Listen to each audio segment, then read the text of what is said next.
perlu dicek adalah bahan aditifnya. Oke, dan seterusnya ya. Jadi emulsifier juga. Emulsifier yang kita kenal selama ini sebagian besar kan berasal dari hewan ya. Tapi ada juga emulsifier yang berasal dari lecithin, dari soya. Nah, dia sebenarnya aman karena dari soya ya. Cuma dalam proses pembuatannya itu ada penambahan enzim. Sehingga enzimnya ini yang perlu dicek atau diperiksa. Oke.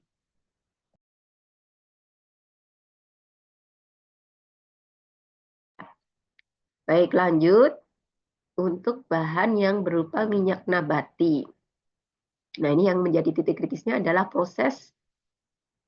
di proses bleachingnya itu ada penggunaan arang aktif. Sama ya, hal yang hampir sama itu terjadi pada proses pembuatan gula. Ya, jadi pada proses pemurniannya itu digunakan arang aktif juga. Kemudian kalau pewarna, ya pewarna ini kalau ada proses enkapsulasi, biasanya bahan yang digunakan untuk enkapsulasinya ini yang menjadi kritis. Kenapa? Karena biasanya digunakan gelatin. Ya, gelatin itu memang multifungsi ya. Kalau kita bicara di produk makanan dan minuman, itu gelatin multifungsi.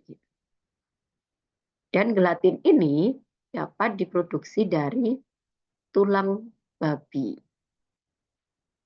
Sehingga kita perlu hati-hati. Termasuk juga manisan, kemudian jam, jelly, itu nanti dicek sumber bahan aditifnya apa. Baik, saya lanjut ke dokumen pendukung bahan.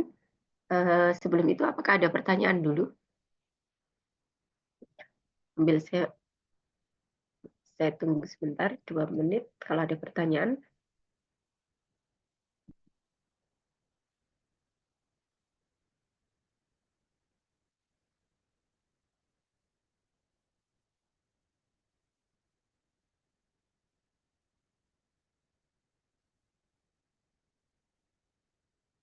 Ada?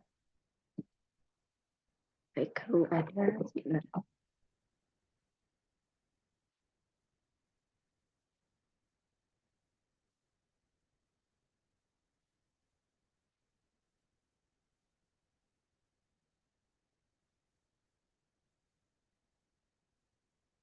Baik, kita masuk ke dokumen pendukung bahan.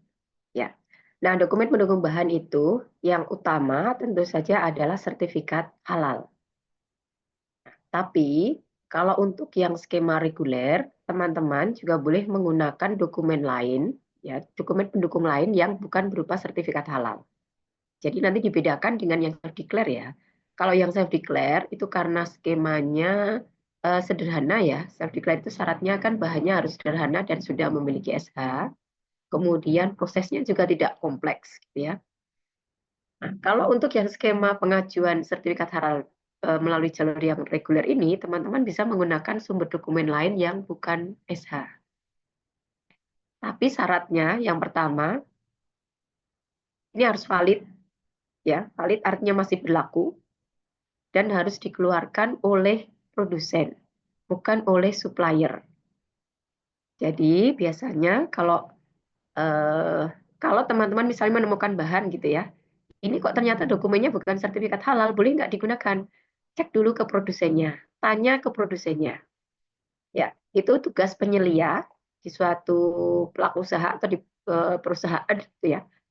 Jadi kalau ada bahan yang belum ada sertifikat halalnya, belum ketahuan gitu ya, sertifikat halalnya, teman-teman bisa kontak dulu ke produsennya.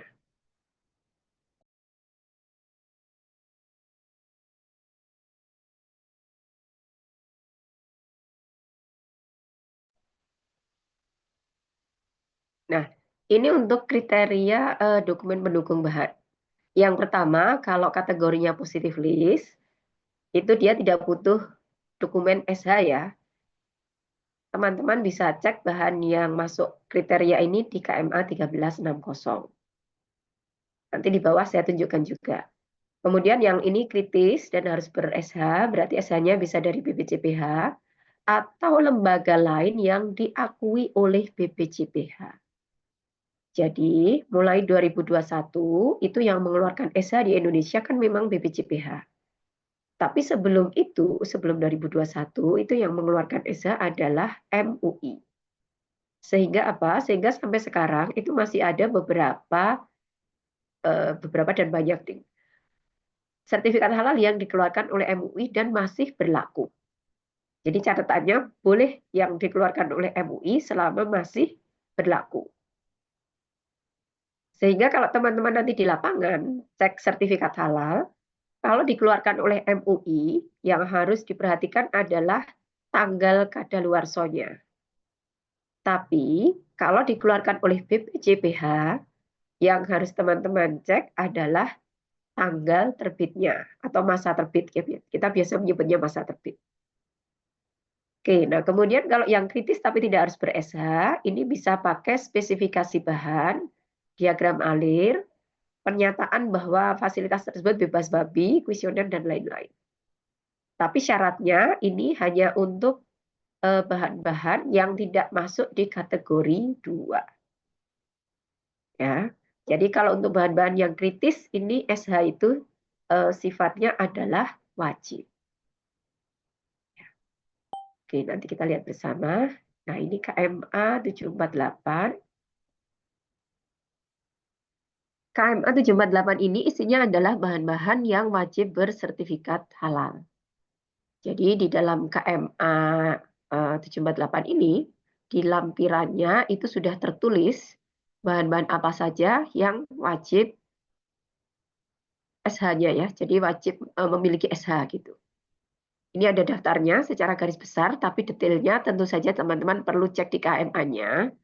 Cuma, jadi ini KMA-nya 748. Cuma sekarang baru kemarin itu ya setengah tahun yang lalu lah ya. 2024 itu sudah terbit KMA yang baru. Jadi ada KMA 944 tahun 2024. Kayaknya ini munculnya sekitar Desember gitu deh. Menjelang akhir tahun pokoknya. Nah, bedanya apa? Di 944 ini sudah dirinci dengan lebih detail. Baik itu klasifikasi produknya maupun rincian jenis produknya. Kita bandingkan dengan yang 748 ya. Ini yang 748, itu kan hanya jenis produk, kemudian rinciannya seperti ini ya. Misalnya susu dan analognya, rinciannya adalah susu fermentasi, yang plain, yang berkultur, dan seterusnya. Kalau yang di 944, ini sudah ada narasinya atau penjelasannya yang lebih detail. Sehingga dengan KMA yang baru ini, diharapkan para penyelia itu nggak kesasar. Jadi maksudnya, oh ini memang masuk kategori susu dan analognya. Produk ini memang masuk kategori ini. Gitu. Karena di sini sudah dijelaskan dengan detail. Jadi yang dimaksud susu itu apa, yang masuk kategori susu cair plain itu seperti apa. Gitu.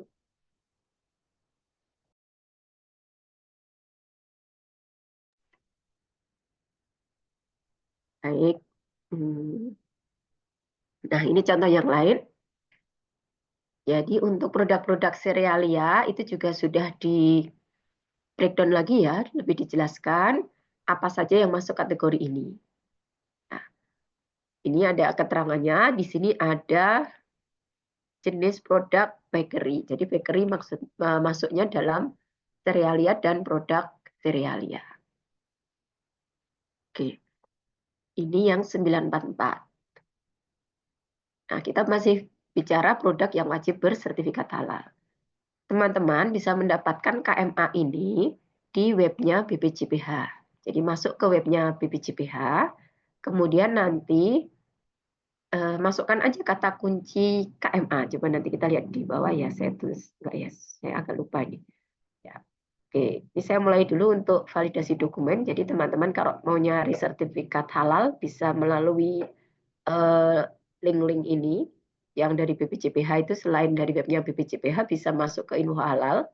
Kalau yang dari MUI berarti pakai yang halal MUI. nanti masukkan saja kata kuncinya, produknya apa, gitu ya. Oke, ini saya contoh nih, saya sebut merek di sini ya, terpaksa ya. Saya masukkan kata kunci Gulaku, kemudian nanti akan muncul produknya. Nah, teman-teman nanti sebagai penyelia, dipastikan pelaku usaha itu menggunakan kemasan yang mana. Kenapa? Karena satu nomor sertifikat itu bisa terdiri dari banyak produk. Jadi nanti dipastikan misalnya pakainya Gulaku, Gulaku yang mana? Apakah yang premium 1000 gram, apakah yang stick, atau yang mana? Nah, itu dipastikan ya. Jadi sebagai penyelia, pastikan benar-benar itu adalah bahan yang digunakan oleh pelaku usaha. Oke, ini kalau yang masuk ke Info Halal, kalau yang ke webnya BPJPH sama. Masukkan ke nama produk ini, nanti teman-teman akan ketemu nomor sertifikatnya. Ini bisa diperhatikan, produknya ada banyak ya. Jadi nanti dipilih atau ditulis ya, di EJPH itu dipilih atau ditulis sesuai yang digunakan oleh pelaku usaha, yang kemasan yang mana. Nah, memang sekarang dengan si halal yang baru, itu teman-teman tidak harus menuliskan secara manual SJPH ya. Tapi tetap saja di pelatihan itu kita membekali teman-teman dengan SJPH yang manual, jadi yang disusun secara manual. Alasan yang pertama, SJPH yang manual itu formnya lebih lengkap, lebih rapi, semua informasi yang diperlukan ya untuk ketertelusuran suatu produk itu sudah terwakili di form itu. Kalau di sistem yang baru, teman-teman memang untuk produk ini tidak harus menuliskan satu-satu ya, tetap input sih, tapi memilih. Jadi produknya ini gitu. Nanti teman-teman tinggal klik. Mirip-mirip seperti yang sistem si halalnya untuk self declare. Ya. Dan itu baru mulai tahun ini, baru mulai sekitar bulan-bulan Mei itu. Jadi sistem yang reguler diubah seperti itu. Cuma kita tetap saja akan membekali. Jadi di pelatihan ini teman-teman tetap belajarnya yang SJPH manual.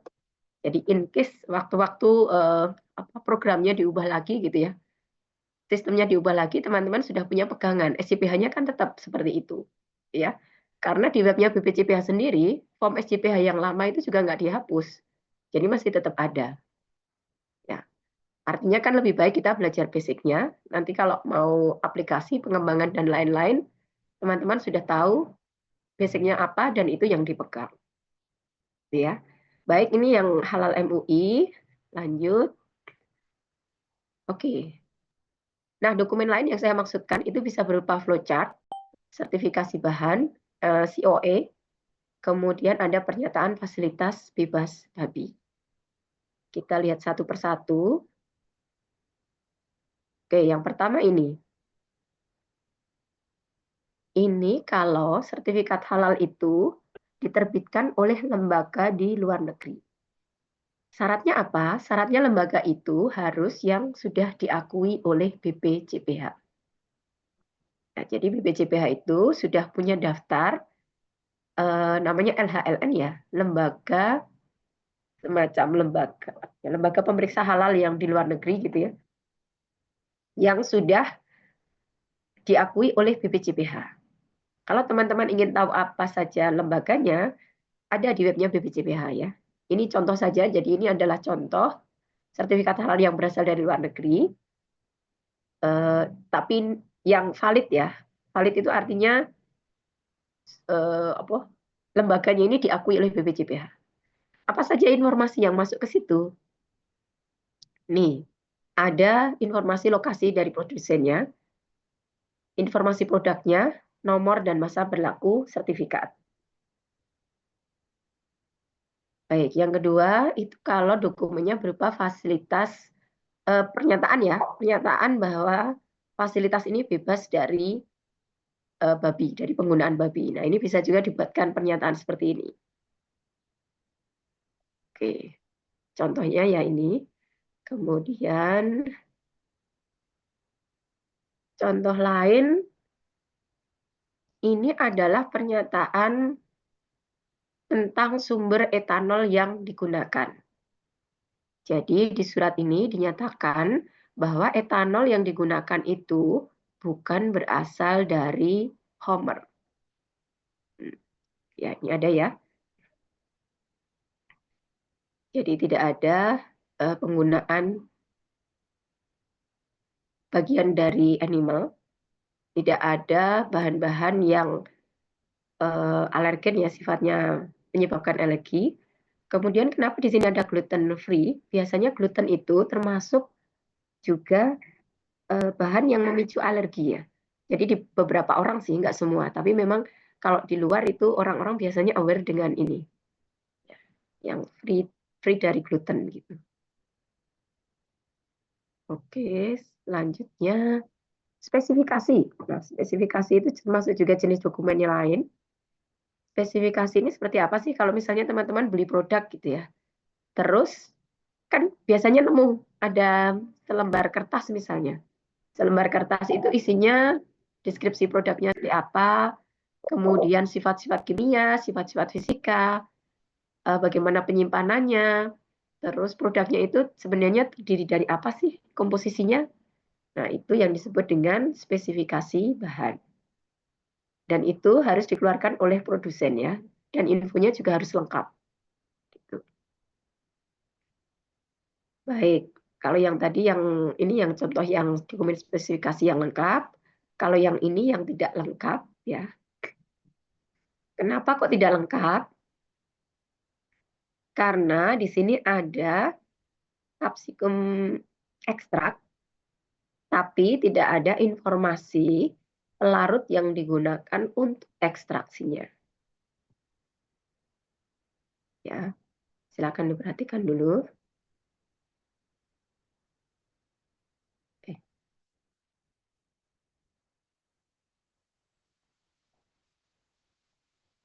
Oke. Ya, jadi yang kedua juga ada gliseril monooleat. Ada penggunaan gliseril monooleat, tapi tidak tahu ini sumbernya apa. Ya, sumbernya dari mana maksudnya? Apakah kalau dari hewan, hewannya apa itu nggak ada informasi tentang ini ya. Kemudian ada minyak nabati ya, minyak nabati. Tapi ini juga tidak ada pernyataan bahwa di situ proses produksinya bebas dari kontaminasi hewan.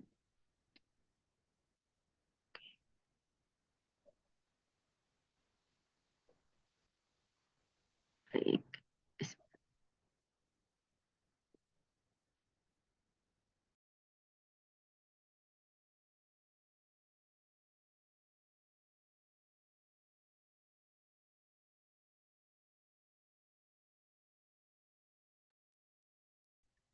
Baik, kita lanjutkan yang ini. Nah, kira-kira flowchart ini termasuk lengkap atau tidak ya? Ya, mau menyampaikan dulu. Sebentar, suara saya habis soalnya biar gantian. Siapa mau menyampaikan?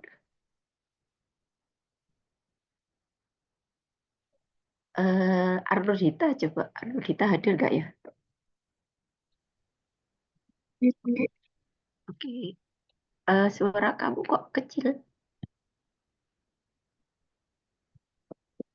Tes,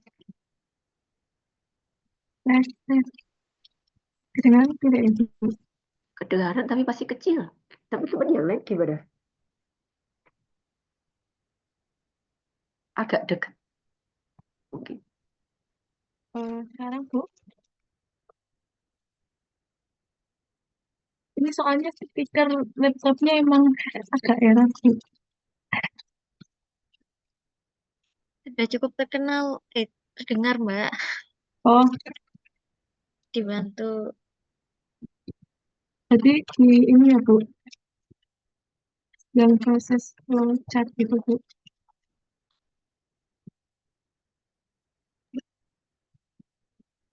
Ya Oke, boleh. ya. Lanjut. Ini tadi nggak lengkap Bu, karena eh, hidrolisis agennya itu tidak diketahui begitu. Oke, ya betul. Kira-kira kalau kita bicara hidrolisis, itu bisa digunakan apa sih untuk hidrolisis itu? Ini kimia banget soalnya.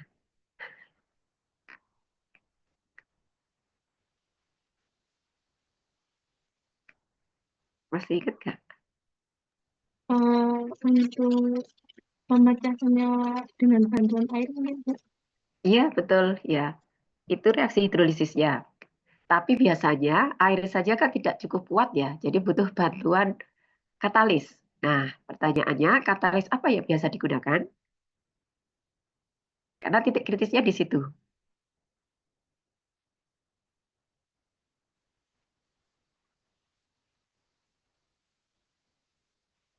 Oke, yang lain boleh kalau ada yang sudah menemukan.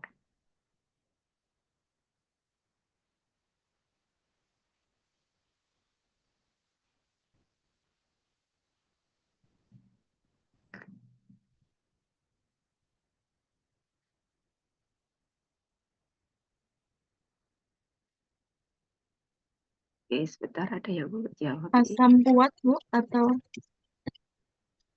Betul, iya asam bisa. Kalau asam berarti dia masuknya 1360 ya. 1360 berarti tidak perlu bukti dokumen.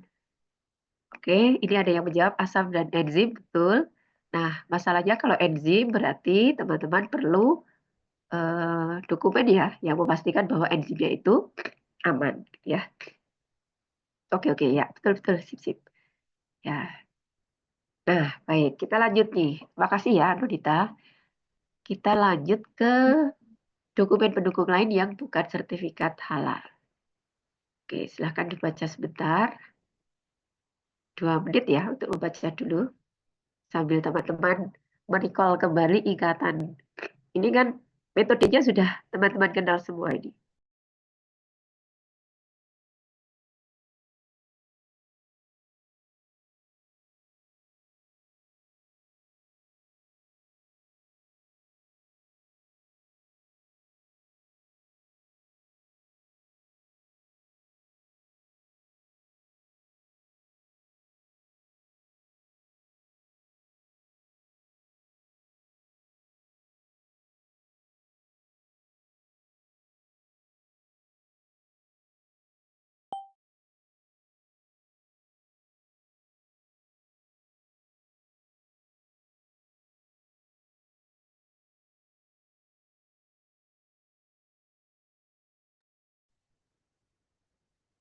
Baik, sudah ingat dengan metode-metode ini ya, saya rasa. Jadi yang pertama kalau analisis DNA, kita pakainya adalah PCR atau yang terbaru pakainya RT-PCR. Artinya itu yang real time. Jadi karena real time, teman-teman bisa langsung melihat apakah memang ada kontaminasi DNA. Ya, real time itu artinya kan saat itu gitu ya. Jadi hasilnya bisa diketahui dengan lebih cepat. Kemudian kalau protein pakainya SGS-Page, bisa dengan FTIR tapi harus pakai kombinasi kemometri ya. Artinya pengukurannya nggak cuma sekali gitu. Terus kalau asam lemak sama alkohol, itu yang tadi alkohol sudah saya singgung juga, bisa pakai GC atau GCMS, tapi alkohol itu kalau hanya untuk mengukur kadarnya, GC cukup. Kalau asam lemak, ini karena perlu tahu sumber asam lemaknya ya. Nah, ini bisa jadi membutuhkan GCMS. Baik, kemudian untuk lemak, minyak, dan bulu ini bisa digunakan FTIR, tapi dengan kombinasi kemometri. Nah, kira-kira seperti ini kalau kita bicara dokumen pendukung yang berupa laporan hasil laboratorium. Teman-teman coba perhatikan, ini parameter pengujiannya adalah kandungan alkohol atau kandungan etanol.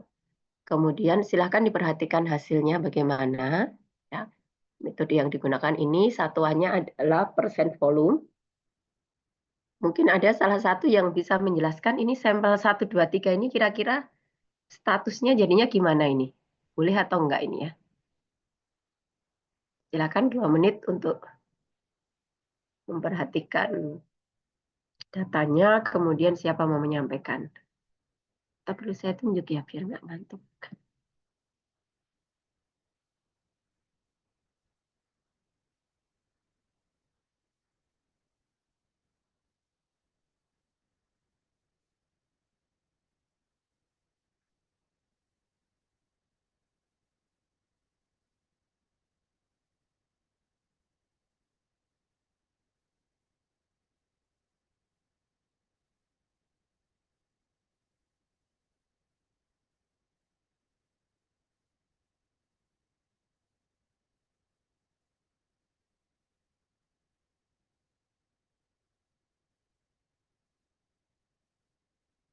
Ya, baik. Saya rasa salah satu mungkin bisa menyampaikan siapa ya? Apakah perlu saya tunjuk?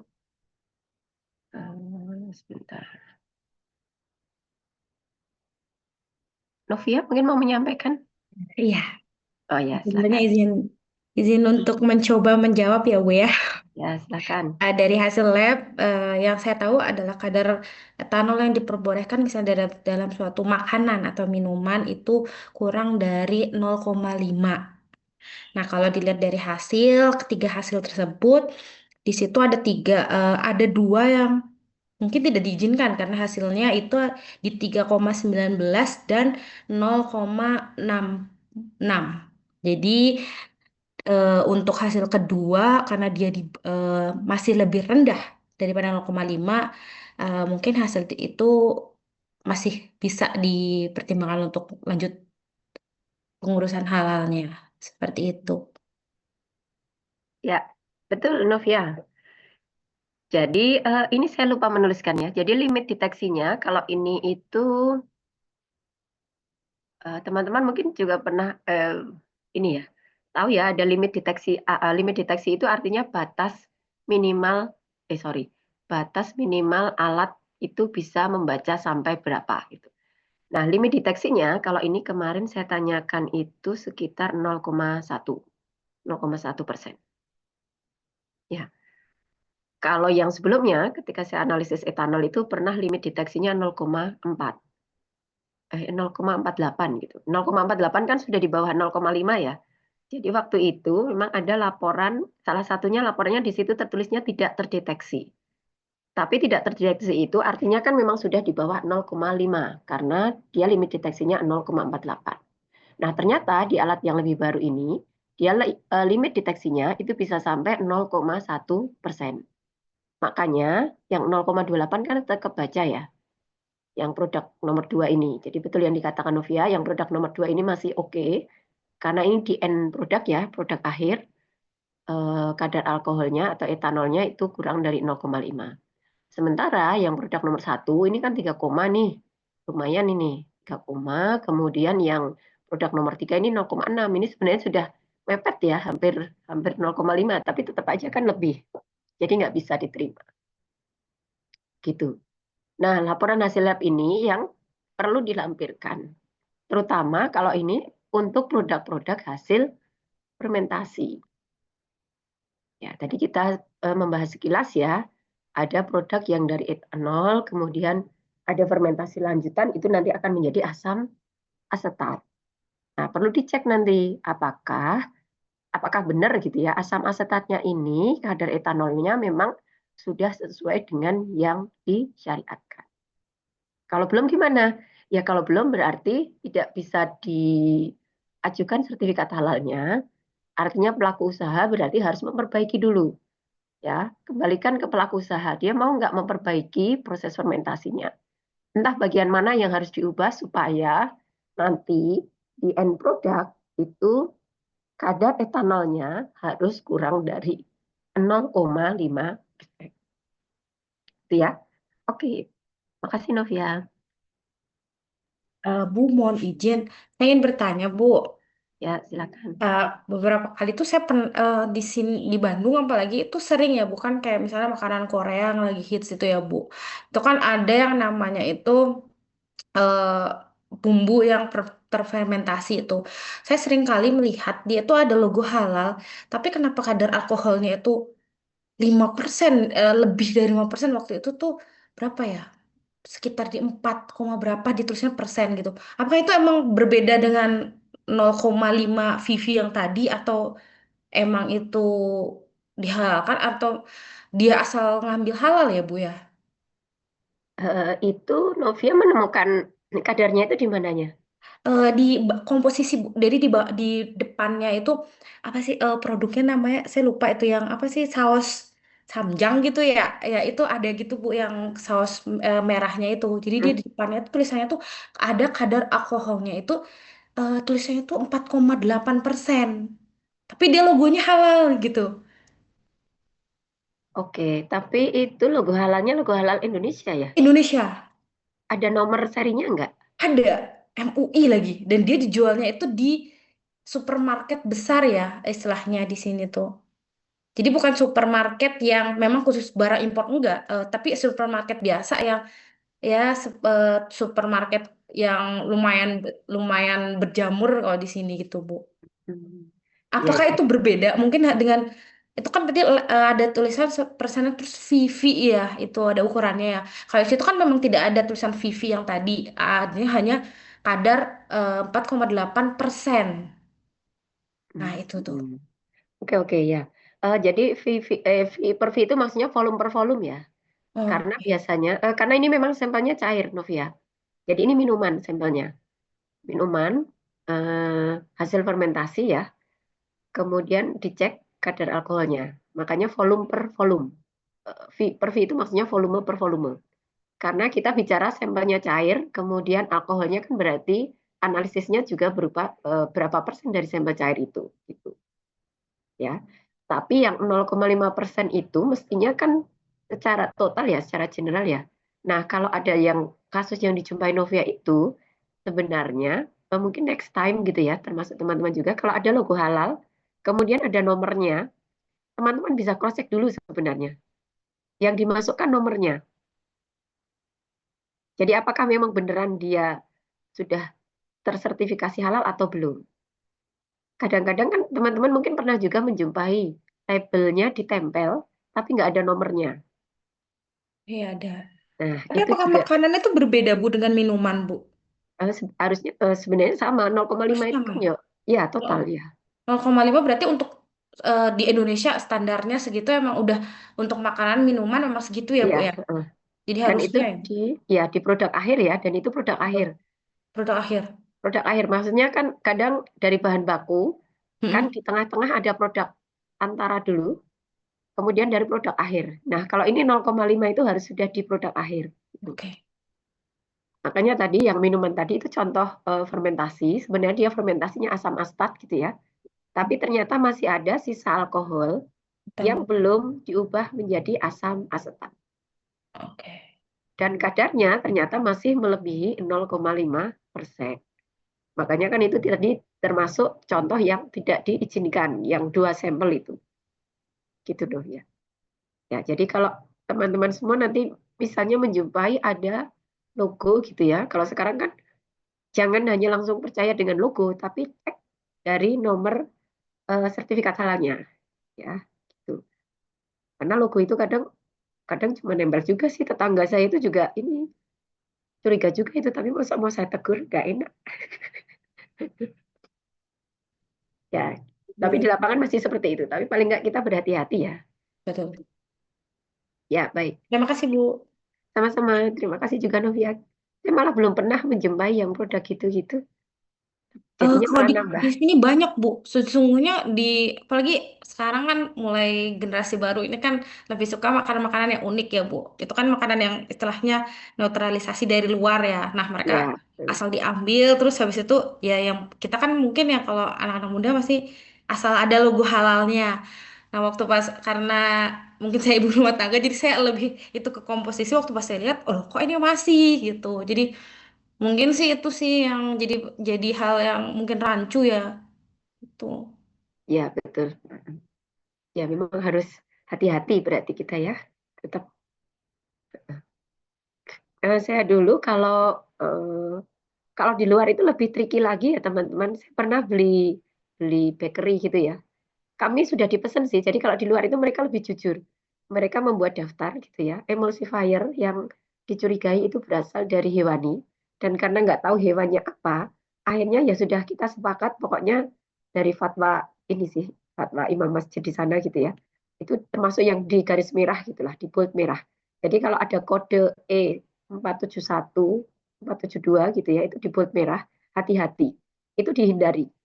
Nah, saya itu pernah saking semangatnya lihat apa ya waktu itu muffin muffin kayaknya saya kan suka muffin, langsung beli.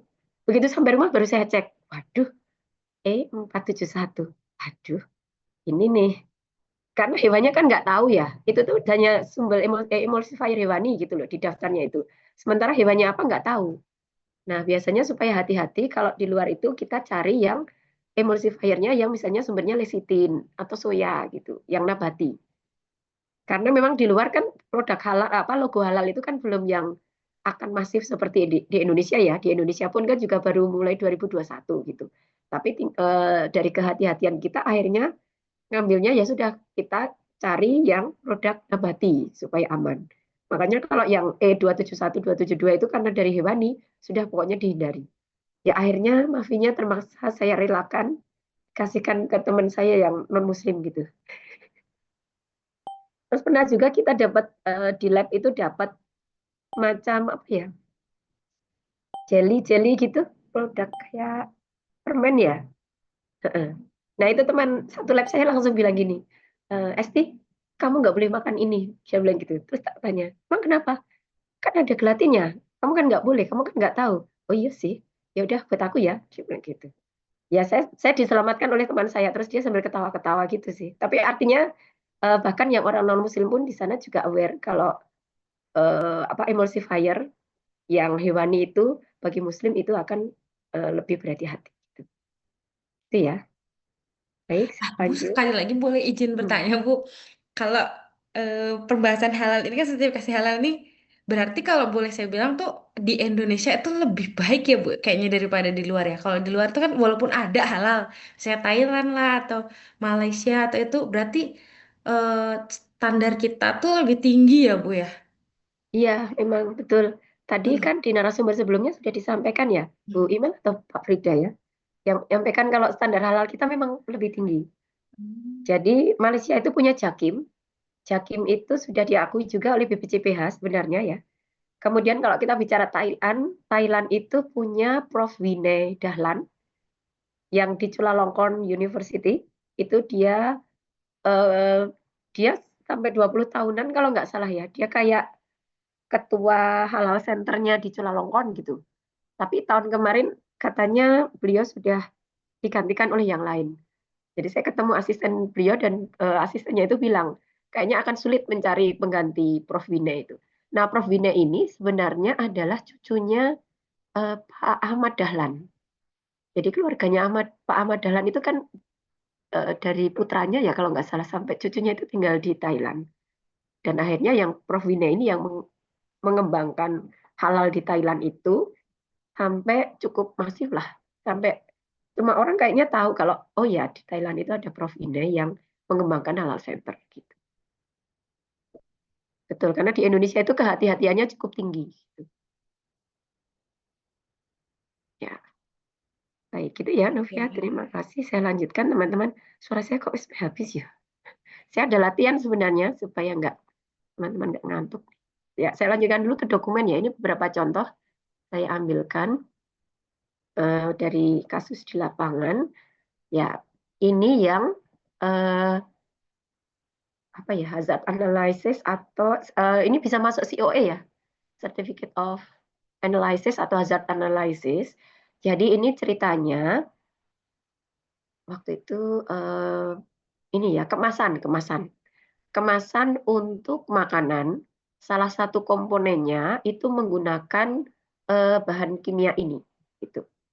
Nah, bahan kimia X lah ya, sebut saja ini X. Nah, bahan kimia X ini memang kalau saya cari itu masuk di 1360, tapi tidak langsung. Jadi saya sampai nyari cara sintesisnya gimana, cara membuat, saya sampai nyari jurnal pokoknya ketika itu. Karena saya ingin tahu bahan bakunya apa sebenarnya dari bahan X ini. Akhirnya ketemu di 1360. Oke, berarti aman bahannya karena dia masuk kategori positive list. Tapi kami tetap minta dari pelaku usaha supaya minta surat pernyataan dari produsen bahwa dalam pembuatannya itu memang tidak ada kontaminasi dari produk babi. Nah, sambil menunggu itu ternyata ya mereka mengiranya yang hazard analisis ini sudah cukup. Artinya di sini kan tidak mengandung logam-logam berat yang berbahaya gitu ya. Jadi ini ada lead itu bahasa Indonesia apa ya? Apa ya teman-teman lead itu ya? Kok lali? Um, ada yang bisa membantu saya kok lupa bahasa Indonesia apa ya lead? Timbal, Bu. Oh iya ya timbal betul. Ya, timbal sama kadmium itu kan termasuk logam berat ya. Dan itu biasanya dihindari untuk, meskipun dia kemasan, tapi karena kemasan makanan dan akan bersentuhan dengan makanan, jadi kan harus dipastikan bahwa tidak ada kontaminasi itu. Nah, ini hasil analisisnya ya. Jadi ternyata lead sama kadmiumnya itu minor lah, di bawah ambang batas lah ya, jadi aman. Kemudian ada uji logam berat, fenol sama formaldehid. Nah, jadi intinya ini kemasan ini, ya bahan X ini sebenarnya aman digunakan untuk kemasan dari segi kesehatan, ya. Jadi dari segi toyibnya ini toyib. Cuma kita tetap butuh surat pernyataan dari produsen yang menyatakan bahwa pada pembuatan bahan itu tidak ada kontaminasi bahan hewani atau tidak ada penggunaan bahan yang haram, terutama babi, gitu ya. Dan akhirnya kita dapat waktu itu ya. Jadi mereka penyelihannya waktu itu yang bersurat dengan, ini kan produsennya Jepang ya. Jadi minta ke produsennya gitu, minta surat pernyataan itu dan dibuatkan sama mereka. Jadi artinya sebenarnya produsen di luar pun itu juga support. Ketika kita minta ini loh, kita perlu untuk sertifikasi halal sehingga butuh ini gitu. Mereka akan memberikan sesuai yang kita inginkan, yang kita minta. Gitu. Ya, lanjut. Dokumen selanjutnya adalah MSDS. Ini kalau teman-teman kimia sudah nggak asing, biologi juga, kayaknya industri juga. Kalau belajar material kan juga tetap kenal ya dengan MSDS. Anda misalnya mau penasaran dengan bahan kimia tertentu, masukkan aja MSDS dari bahan apa gitu. Nah, kalau ini MSDS-nya bahannya sudah kompleks ya.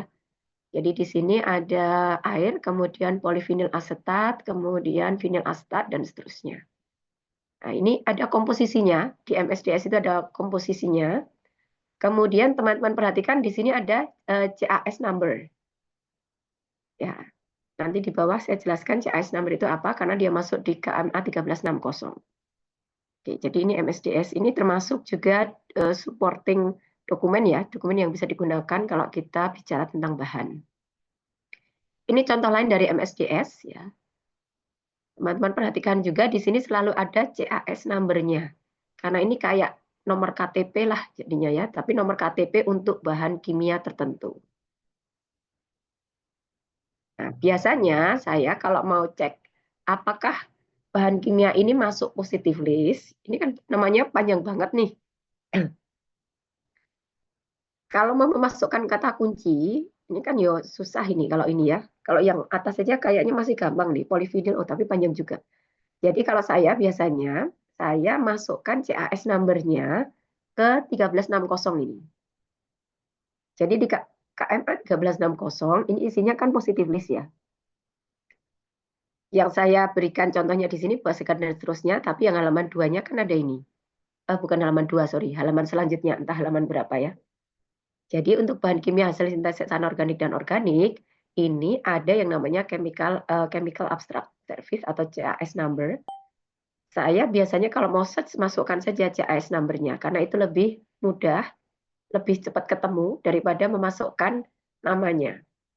Kenapa? Teman-teman perhatikan aja, ini namanya kan ada dua nih. Ada yang nama aslinya, ada nama yang sudah diterjemahkan di bahasa Indonesia. Jadi kalau mau search itu kadang nggak ketemu, makanya gunakan saja CAS number-nya.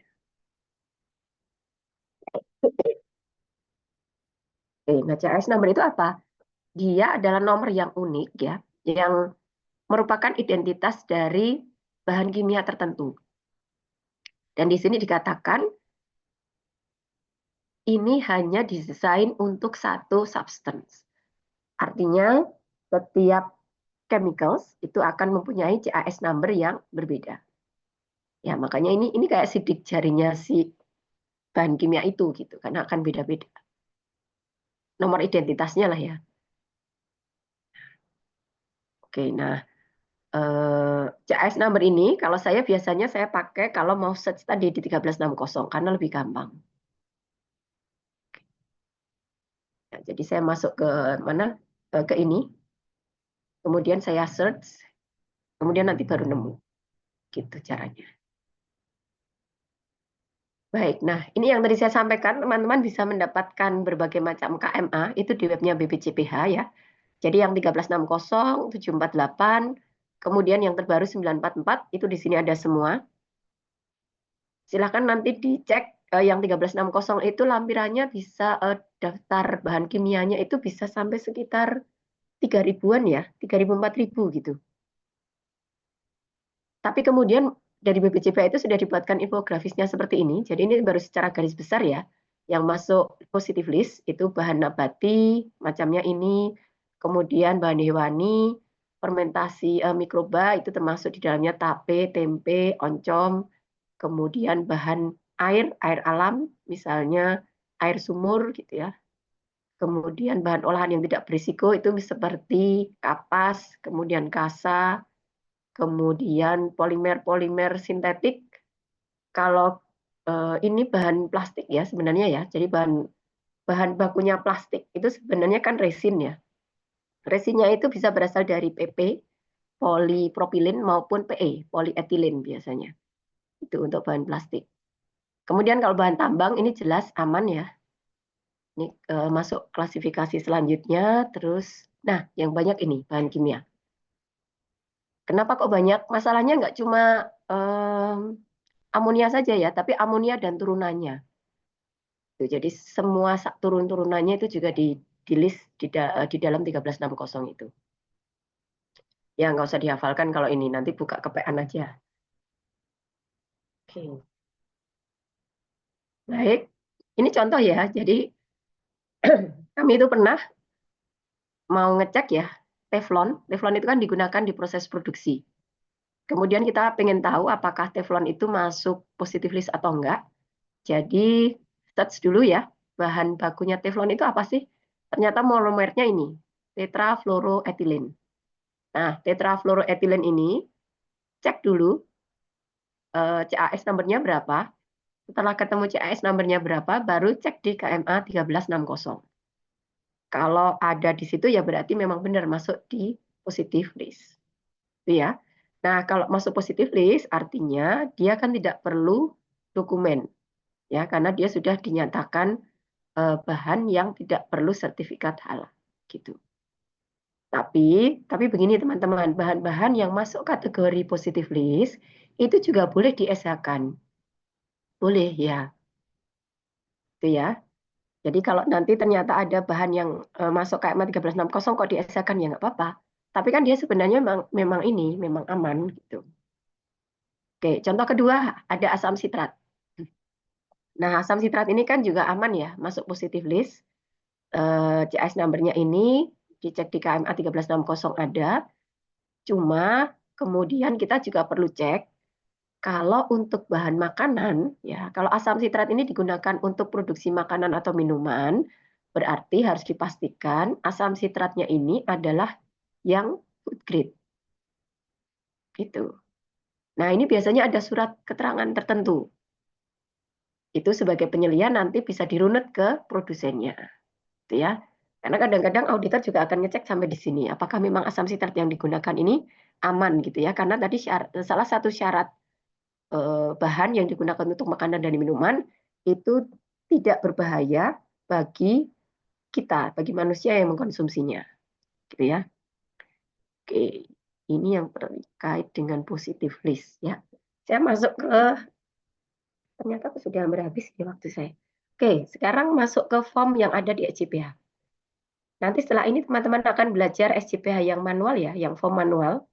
Yang tadi saya sampaikan tetap itu untuk pegangan. Mau besok sistemnya berubah seperti apapun, kalau basicnya sudah jadi pegangan kan aman ya.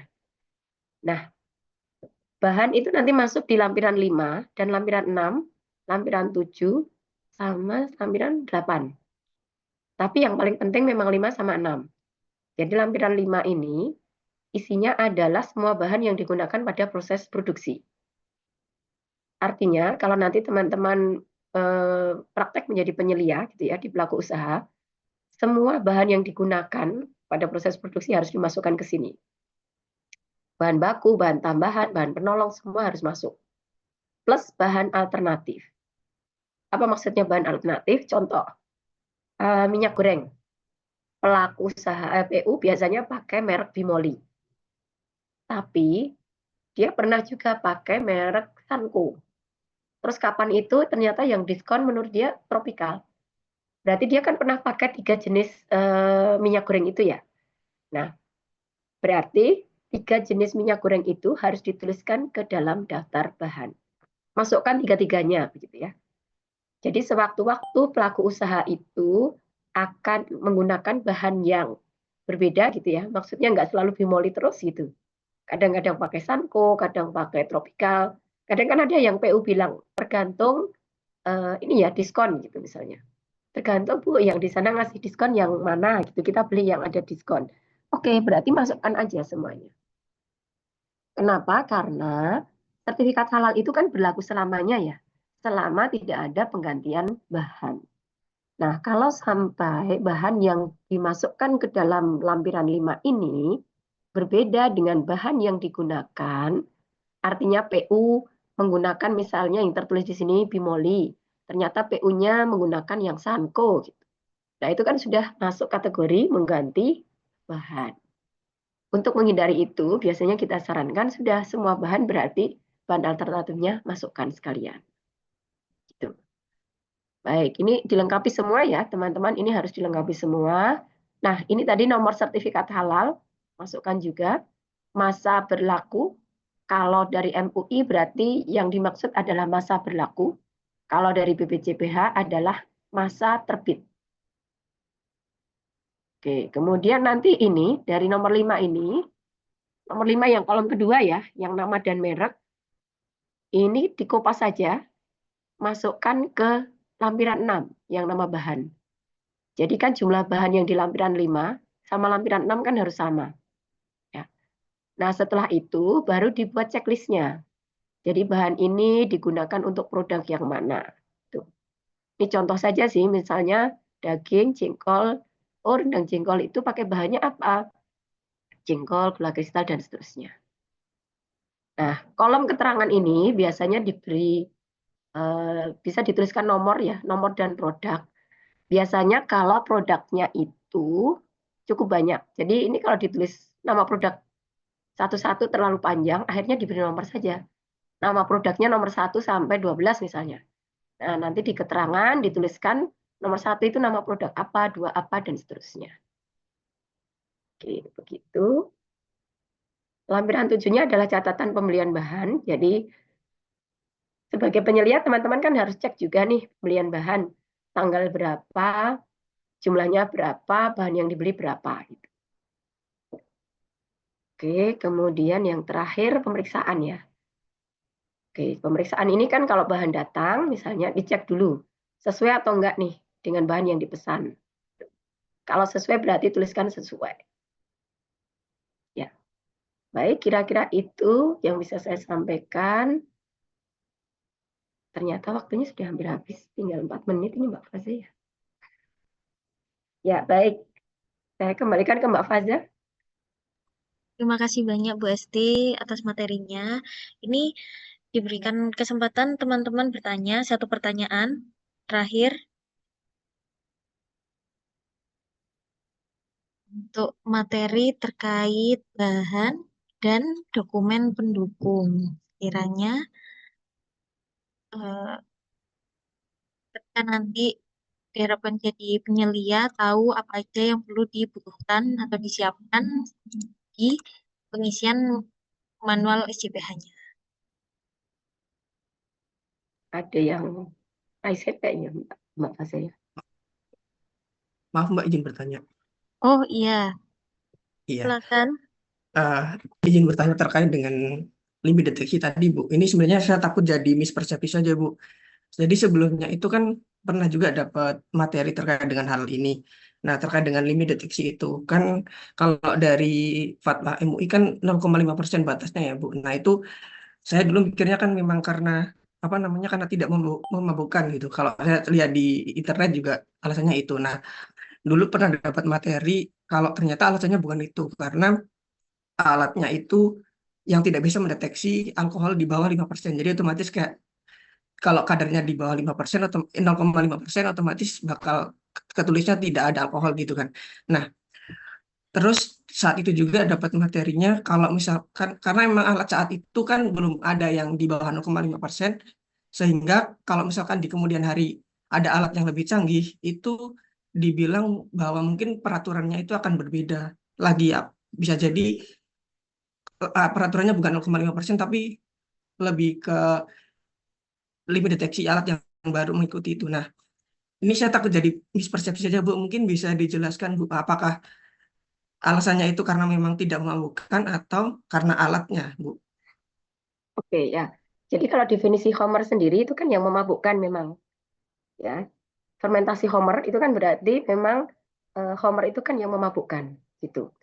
Cuma batasannya memang Wiwin betul tadi. Jadi kenapa kok pilih batasnya itu 0,5?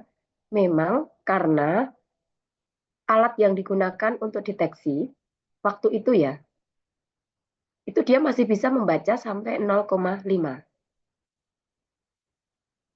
0,5 itu masih kebaca. Artinya di bawah 0,5 itu kan tulisannya berarti sudah tidak terdeteksi. Gitu. Betul.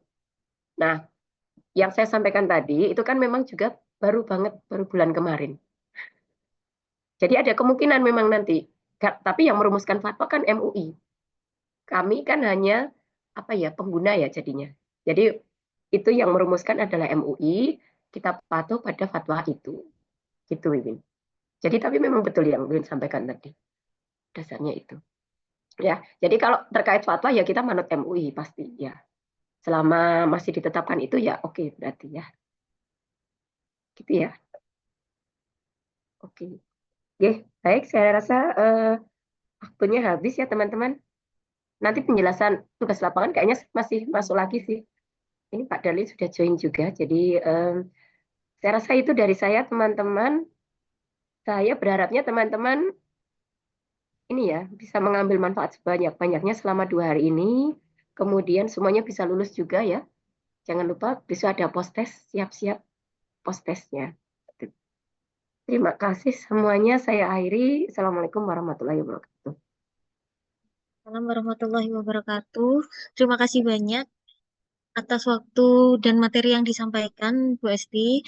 Untuk selanjutnya, kita langsung ke materi selanjutnya ya, teman-teman. Materi selanjutnya terkait menyusun dokumen SJPH dan kelengkapannya yang akan disampaikan oleh Pak Sudarlin. Di sini Pak Sudarlin sudah bergabung. Kepada Pak Sudarlin, monggo dipersilakan. Baik, terima kasih Mbak. Assalamualaikum warahmatullahi wabarakatuh, teman-teman semua. Waalaikumsalam warahmatullahi wabarakatuh. Ya, mungkin mau istirahat dulu, mau minum-minum dulu ya. Silakan mau minum-minum, istirahat dulu ya, biar agak fresh karena kita 1 jam lagi ya, masih ada 1 jam lagi untuk membawakan materi yang ini. Sambil saya siapkan slide-nya ya. Bentar.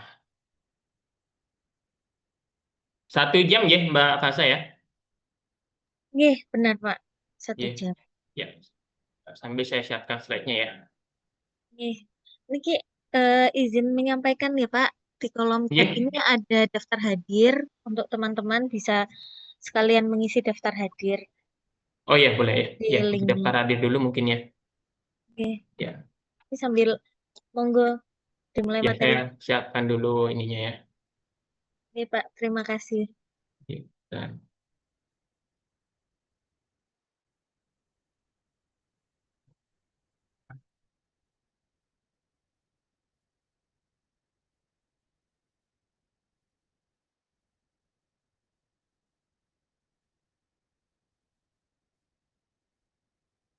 oke.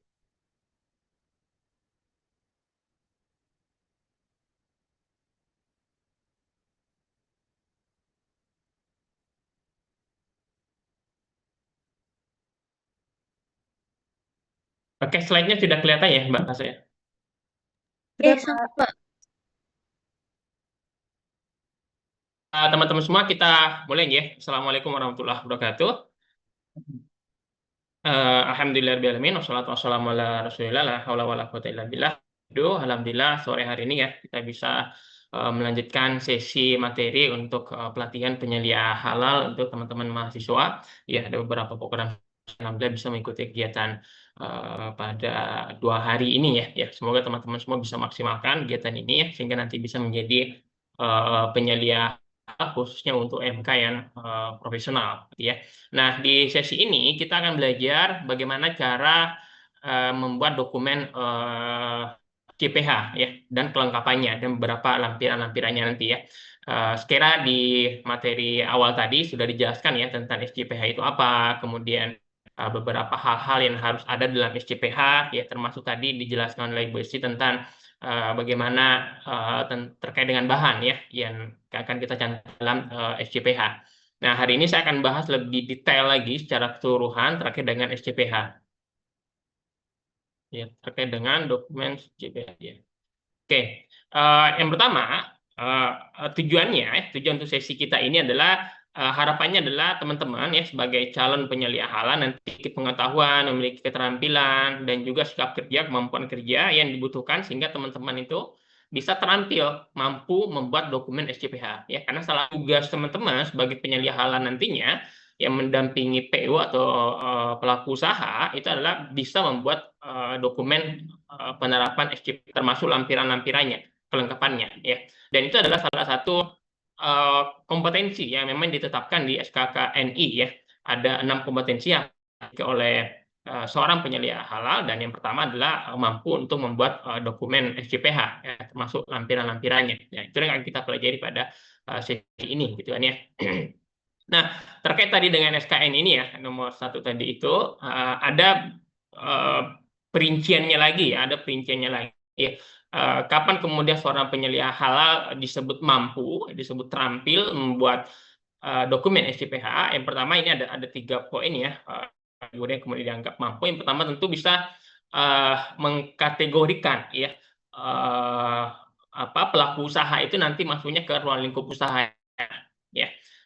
Kemudian bisa memahami bagaimana proses kerja yang dilakukan di pelaku usaha tersebut ya. Seorang penyelia itu melakukan itu yang pertama. Yang kedua, seorang penyelia juga ya, dianggap mampu membuat SCPH ya, tentu ketika bisa memahami konsep tentang titik bahan ya yang akan digunakan, karena pastikan semua pelaku usaha nanti kan pasti akan pakai bahan ya, mungkin bahannya ada yang kritis, ada yang tidak kritis, maka sebagai seorang penyelia dianggap mampu membuat SCPH kalau kemudian bisa membedakan ya mana yang kritis, mana yang tidak kritis ya. Dan yang terakhir nanti adalah mampu kemudian ya membuat SCPH-nya sesuai dengan template ya, sesuai dengan peraturan yang ada ya. Untuk dokumen SCPH itu kan sudah ada peraturan dari PJPH ya, apa yang harus ada. Itu nanti juga akan kita pelajari ya. Nah, misal ini ya, yang pertama tadi ya, kalian dianggap seorang penyelia halal itu dianggap kompeten menyusun menyusun SCPH. Yang pertama tentu mampu untuk kemudian mengidentifikasi ya jenis usaha apa yang akan didampingi ya, apakah di skala mikro, skala menengah. Kalau teman-teman kan UMK ya nanti ya. Kemudian mampu mengkategorikan ini usahanya apa, apakah rumah makan, kemudian apakah RPU ya, kemudian apakah barang gunaan, apakah jasa dan lain sebagainya gitu kan ya. Juga mampu mengidentifikasi apakah dokumen-dokumen legal usaha tersebut sudah ada, NIB yang harus wajib yang harus ada gitu kan ya. Itu nanti diharapkan kemudian penyelia halal memahami tentang itu, bahkan mungkin bisa mendampingi nanti mungkin ada PU yang kemudian belum punya NIB, tapi kemudian bisa penyelia juga bisa mendampingi cara membuat NIB secara online gitu ya. Ya, kemudian nanti seorang penyelia juga nanti diharapkan memahami tentang konsep titik ya, khususnya di beberapa proses ini, ada penyediaan bahan sampai kemudian penyajian produk ya.